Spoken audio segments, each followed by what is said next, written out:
Han pasado 5 años desde que falleció mi esposo. Cada mes llevaba a sus padres 30.000 para pagar sus deudas. Pero un día, una vecina me dijo, ya no pagues más, mira lo que grabó la cámara. Durante las vacaciones de Año Nuevo, en su casa solía haber silencio. A Svetlana le gustaban esos días. Paseos cortos, olor a mandarinas, quehaceres en la cocina, charlas telefónicas con su hija y las raras visitas de las vecinas. Habían pasado 5 años desde que su esposo, Víctor, falleció, y ya había aprendido a vivir sin la constante espera de pasos ajenos en el pasillo. Aprendido no significaba resignada, simplemente había dejado de torturarse con el pasado. Svetlana trabajaba como contable en una pequeña empresa en las afueras de la ciudad. No era rico, pero era estable. En su casa de campo, Víctor había puesto el alma. Construyó un invernadero. Él mismo tendió el cableado al cobertizo e instaló cámaras en el perímetro del terreno. En ese entonces parecían sus manías. Los tiempos son así, Svetka. Mejor ver que adivinar, decía. Ella le restaba importancia, pero no le gustaba discutir. Tras su muerte, la casa permaneció vacía. Svetlana iba raramente, ya fuera para visitar la tumba en el cementerio rural o para arreglar el patio en primavera. Quedaba lejos, el camino en invierno era complicado y además el corazón se le encogía cada vez. En cada tabla, en cada clavo, estaba Víctor. Y luego estaban sus padres, Nikolai Petrovich y Galina Vasilievna. Svetlana mantenía la relación con ellos sin demasiado cariño, pero con honestidad. En vida, Víctor había pedido dinero prestado en varias ocasiones para cubrir los descubres de su pequeño negocio. Tras el funeral, salieron a la luz las deudas. Svetlana, repasando los papeles entonces, de pie en el banco con las manos temblorosas, escuchaba lo mismo de la gente. Era un buen hombre, pero el dinero, el dinero. Parte de las deudas se cubrieron con un seguro, otra parte con la venta del coche viejo, pero quedaba una cantidad que, según le explicaron, Víctor había gestionado mediante un pagaré con un conocido, y este pronto cedió el derecho de reclamación a los suegros. A Svetlana no le gustaba meterse en líos ni en esquemas turbios. Simplemente decidió que, como había prometido, pagaría 30.000 al mes. Para algunos una miseria, para ella era una cantidad notable. Pero Svetlana lo consideraba una deuda familiar y también un tributo a la memoria. Víctor no debía quedar en entredicho después de muerto. Cada primer día de mes retiraba el dinero, lo guardaba en un sobre y se lo llevaba a sus suegros.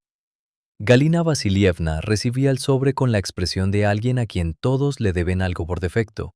Nikolai Petrovich asentía en silencio, como firmando con una rúbrica invisible en el aire. Vivían en un piso en un barrio antiguo. Svetlana siempre entraba un momento. ¿Cómo andan de salud? ¿Qué tal todo? Y se iba rápido. Allí olía a medicamentos, a col frita y a una especie de pesado descontento. Así pasaron 5 años. 5 años en los que su vida estuvo cortada en porciones iguales, de la paga al sobre, del sobre a la siguiente paga. Y hete aquí que en enero, cuando los fuegos artificiales ya habían cesado en la ciudad y la gente volvía a la rutina, ella se preparaba para ir de nuevo a casa de sus suegros. Hacía un frío helado, había hielo en las aceras. Svetlana caminaba con cuidado y pensaba que, quizás, en un año la deuda estaría saldada. Incluso se permitió un pequeño sueño, cambiar la vieja nevera, que por la noche sonaba como si alguien viviera dentro. En la entrada de su edificio estaba la vecina, Lidia Sergeyevna, una mujer de unos 60 años, de mirada vivaz y con la costumbre de manejar las noticias como si fueran pastelillos calientes. «Svetochka», la llamó. «Espera». Svetlana se detuvo. Lidia Sergeyevna no era de las que saludan por saludar. Hablaba rápido, pero ahora parecía dudar, como sopesando si debía hacerlo. «¿Vas otra vez con ellos?», preguntó, señalando con la cabeza hacia la calle, como si conociera su ruta. «Sí», respondió Svetlana con calma, «como siempre». «No vayas», dijo Lidia Sergeyevna con una dureza inesperada. «No pagues más».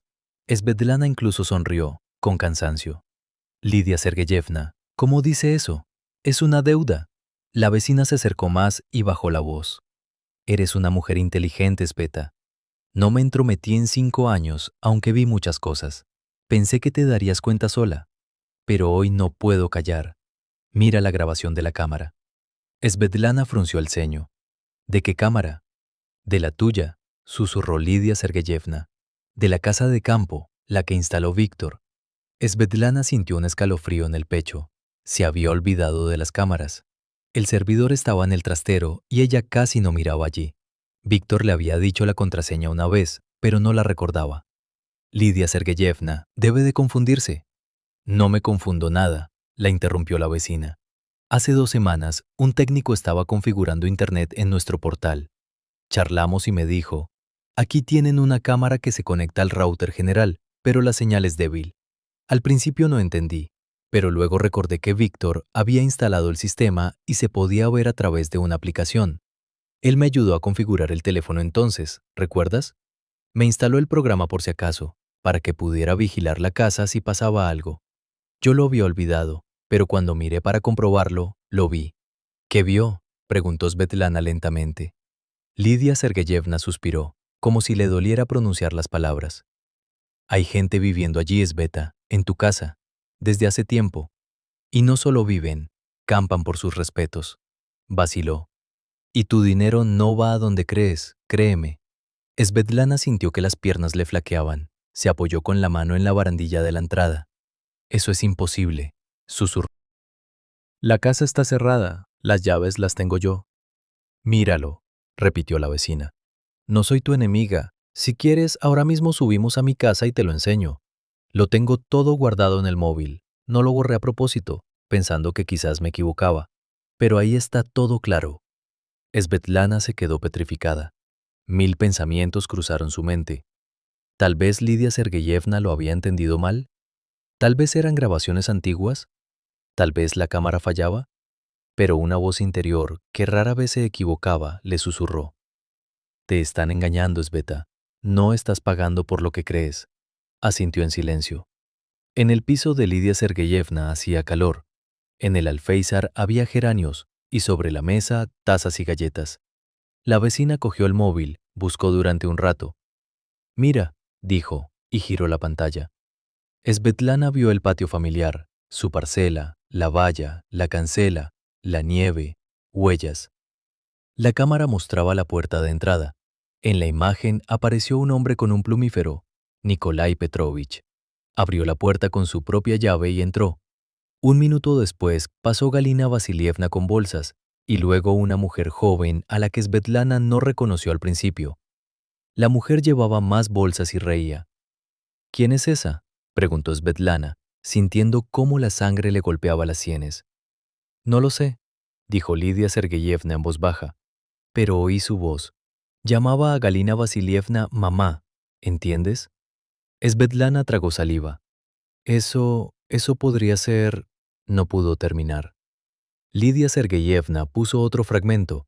Ahora la cámara estaba dentro de la cocina.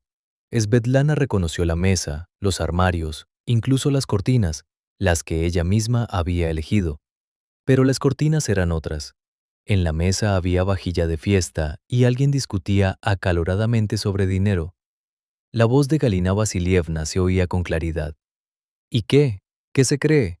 ¿Que está pagando una deuda? Que pague, le vendrá bien.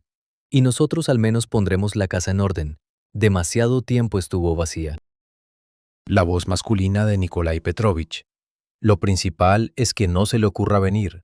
Y si viene, decimos que estábamos haciendo reformas o que la alquilamos. Total, ella es débil. Y una tercera voz de mujer joven. ¿Y ese dinero a dónde va? ¿Para mi hipoteca o para el coche? Mamá, lo prometiste. Galina Vasilievna respondió con irritación. Ten paciencia. 1 año más y cerramos el asunto. Ella paga puntual, como un reloj. 30.000 no es una broma. Svetlana sintió náuseas. Apágalo, dijo. Lidia Sergeyevna apagó el video. La habitación quedó en silencio, solo el tic-tac del reloj. Svetlana estaba sentada, mirando un punto fijo. Le parecía que alguien le hubiera arrancado el pañuelo caliente y la hubiera dejado a la intemperie. 5 años. 5 años creyendo. 5 años llevando dinero, privándose de cosas, pensando que hacía lo correcto. ¿Por qué no me lo dijo antes?, preguntó con voz apagada. No lo sabía. respondió la vecina con honestidad. Lo vi hace poco y por casualidad. Esbeta, no llores, no merece la pena. Tú simplemente no tienes que pagarles más y tienes que recuperar la casa. Es tuya, ¿no? Sí, Svetlana asintió. La casa estaba a nombre de Víctor. Tras su muerte, por herencia, pasó a ser de ella. Tenía los documentos, todo en regla. Entonces actúa con inteligencia, dijo Lidia Sergeyevna. Sin gritos, sin histerias. A esa gente le gusta el escándalo, pero le teme al silencio. Svetlana se levantó lentamente. Le temblaban las manos, pero su mirada se volvió firme. Iré allí, dijo. No vayas sola, se asustó la vecina. Allí hay hombres, no se sabe qué puede pasar. No iré sola, respondió Svetlana. Llevaré a la gente de barrio, o, pensó, primero a un abogado y cambiaré las cerraduras. Salió a la calle. El frío le golpeó la cara, pero respirar se volvió más fácil. De repente, en su cabeza apareció una calma, casi fría. Primero no fue a casa de sus suegros, sino al centro de servicios. Quiso confirmar los detalles de los documentos de la casa, comprobar el extracto. Todo estaba como recordaba. Propietaria, Svetlana Igorevna. Nadie más tenía derecho a vivir allí sin su permiso. Luego pasó por el despacho de un abogado conocido, Sergei Andreyevich, quien le había ayudado con la herencia. Él la escuchó, hizo una mueca. El problema tiene solución, dijo, pero hay que actuar correctamente. Tiene derecho a exigir el desalojo de la vivienda. Si se resisten, llama a la policía. Y sobre esa supuesta deuda que usted pagaba, me gustaría ver los papeles. Tiene toda la pinta de ser un invento. Svetlana apretó los dedos. No tengo nada, admitió. Ellos solo lo decían. Yo confiaba. El abogado suspiró. Entonces, ni un rublo más. Luego hablamos de cómo recuperar al menos una parte. Pero ahora, la casa. Primero echamos a los inquilinos ilegales. Por la noche, Svetlana llegó a la casa de campo. La nieve estaba uniforme, el camino estaba despejado. Así que, efectivamente, alguien vivía. Había luz en las ventanas, salía humo de la chimenea. Svetlana se detuvo junto a la cancela. El corazón le latía con fuerza, pero no se permitió dar media vuelta. A su lado estaban el cerrajero, a quien había llamado con antelación, y el agente de barrio, un joven teniente de rostro serio. No quería correr riesgos. Su vida ya había estado llena de confianza y se había vuelto en su contra. ¿Esta es su casa?, preguntó el agente. Mía, respondió Svetlana, mostrando los documentos. Entraron. En el porche había un felpudo que no era suyo. En la entrada, botas, chaquetas, zapatos de niño. Svetlana vio el plumífero de Nikolai Petrovich en el perchero. Aquello le revolvió especialmente el estómago, como si alguien se hubiera puesto su pasado. De la habitación salió Galina Vasilievna. Por un segundo se quedó paralizada, como si no se lo esperara. Luego su rostro adoptó la expresión habitual de ofendida y enfadada. ¿Y tú qué haces aquí?, preguntó bruscamente. ¿Quién te ha dejado entrar? Svetlana la miró con calma. Soy la dueña, dijo. Y ustedes no. ¿Qué estás diciendo?, gritó la suegra. Nosotros hemos puesto orden aquí. La casa estaba vacía. Nosotros la cuidábamos. De la cocina salió Nikolai Petrovich. Detrás de él, la misma mujer joven. En brazos llevaba a un niño. Sveta, comenzó él. Pero Svetlana levantó la mano. Nada de Sveta, dijo. Aquí está la policía. Ahora mismo recogen sus cosas y se marchan por las buenas. Galina Vasilievna palideció. Pero, ¿es que has perdido la conciencia?, siseó. Somos tu familia. La familia no hace esto, respondió Svetlana en voz baja. La familia no vive a escondidas en casa ajena y no te quita el dinero bajo la apariencia de una deuda. La joven se aferró al niño y susurró. Mamá, ¿qué está pasando? No te metas, rugió Galina Vasilievna. Esto es un malentendido. El agente dio un paso al frente. Ciudadanos, dijo con tono oficial, los documentos confirman el derecho de propiedad. Vivir aquí sin el permiso de la propietaria es ilegal. Les ruego que desalojen el inmueble. Nikolai Petrovich bajó la vista. No era de los que gritan, pero en su silencio también había mucha culpa. Galina Vasilievna miraba nerviosa a Svetlana, al policía, al cerrajero. «No me voy a ninguna parte», chilló. «Vivimos aquí. Hicimos reformas». «Las reformas no dan derecho», dijo el agente. «Recojan sus cosas, o redactamos un acta y los llevamos a la comisaría». Svetlana estaba allí, mirando cómo su suegra, por primera vez en mucho tiempo, no podía aplastarla con su voz, y sentía una sensación extraña, ni alegre, ni dulce, simplemente serena, como si por fin hubiera recuperado el derecho a estar en su propia tierra. Una hora después salían de la casa con bolsas. Galina Vasilievna lloraba y maldecía. La mujer joven callaba, escondía la mirada. Nikolai Petrovich la ayudaba a llevar las cosas. Svetlana cerró la puerta. El cerrajero cambió las cerraduras. La nueva llave descansó en su palma como un peso de metal, como un punto y final. «Si intentan entrar, llame enseguida», dijo el agente. Svetlana asintió. Cuando el coche con los inquilinos ilegales se alejó, se quedó sola en la casa, que de repente le pareció ajena y a la vez entrañablemente familiar. Recorrió las habitaciones, se detuvo en la cocina. Olía a sopa y a vida ajena. Se sentó a la mesa y por primera vez en muchos meses se permitió llorar. En silencio, sin sollozos. Eran lágrimas no de dolor, sino de liberación. 5 años cargando con la responsabilidad de decisiones ajenas. Ya no. Por la mañana, Svetlana fue a la ciudad y por primera vez no se dirigió a casa de sus suegros con un sobre. En su lugar, fue al abogado con el extracto de la propiedad, con las grabaciones de la cámara que Lidia Sergeyevna le había ayudado a guardar y con una pregunta simple. «Sergei Andreyevich, ¿se puede recuperar ese dinero?» El abogado reflexionó. Completamente es difícil si no tiene pagarés ni contrato. Pero golpeó con el dedo los papeles. Hay otro aspecto. Si la deuda era ficticia, si la indujeron error, podemos intentarlo. Además, la ocupación ilegal de su casa también es un punto. Sumado al posible uso indebido de sus fondos, presentaremos una denuncia, que ellos expliquen. Svetlana asintió. No quería venganza, no necesitaba que nadie sufriera. Quería justicia y, sobre todo, verdad, que todo volviera a su sitio. Una semana después, Galina Vasilievna la llamó. Su voz era suave, casi melosa. «Svetochka, ¿pero qué haces?» «Ay», dijo. «Nos calentamos, ¿vale? Hablemos como personas. No somos extrañas. Tú comprendes, nosotros tenemos dificultades. Total, ya pagabas». «Pagaba por algo que no existía», respondió Svetlana con calma. «Ya no lo haré más, y no iré a hablar». Todos los asuntos a través del abogado. «¿Pero qué te pasa? Pareces una extraña», saltó la suegra. «¿Quieres arruinarnos?» Svetlana hizo una pausa. Quería decir muchas cosas, pero eligió la sencillez. «Ustedes solos se han llevado a eso», dijo, «durante 5 años. Y ahora basta». Colgó el teléfono, se sentó en la cocina y miró por la ventana. En el patio, los niños hacían un muñeco de nieve.